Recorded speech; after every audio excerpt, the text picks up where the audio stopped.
السلام عليكم ورحمة الله وبركاته. اللهم صل وسلم وبارك على سيدنا محمد. ازيكم عاملين ايه؟ النهاردة هنعمل مع بعض طريقة الكشري المصري بطريقة حلوة جدا. الاول هبدأ بالحمص، هنقعه كويس جدا وبعد كده هنزله في مية مغلية علشان يتسلق. بعد كده هجيب حلة على النار، هحط فيها مية واحط ملح وزيت علشان اسلق المكرونة.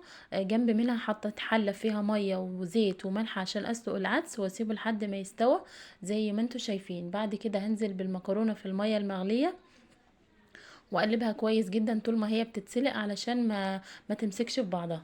بعد كده هجيب حلة على النار عشان اعمل الصلصة. هحط فيها شوية زيت. على ما الزيت يسخن يكون انا صفيت المكرونة.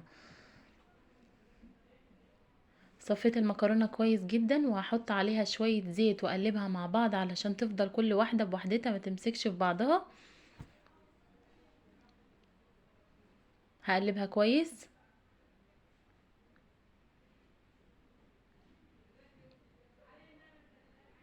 بعد كده هنزل بالبصلة المفرومة في الزيت اللي انا سخنته واقلبه كويس واسيبه لحد ما يبقى معايا بالشكل ده. بعد كده هنزل عليه بالطماطم المفرومة، هحط عليهم بهارات ملح وفلفل، كزبرة ناشفة، كمون، معلقة خل، ربع معلقة سكر. هتبقوا مستغربين الخل والسكر، بس والله العظيم بيخليها حلوة جدا. بس كده خلاص، وهسيبها تتسلق. في حلة تانية على النار هحط شوية زيت وحمر الشعرية،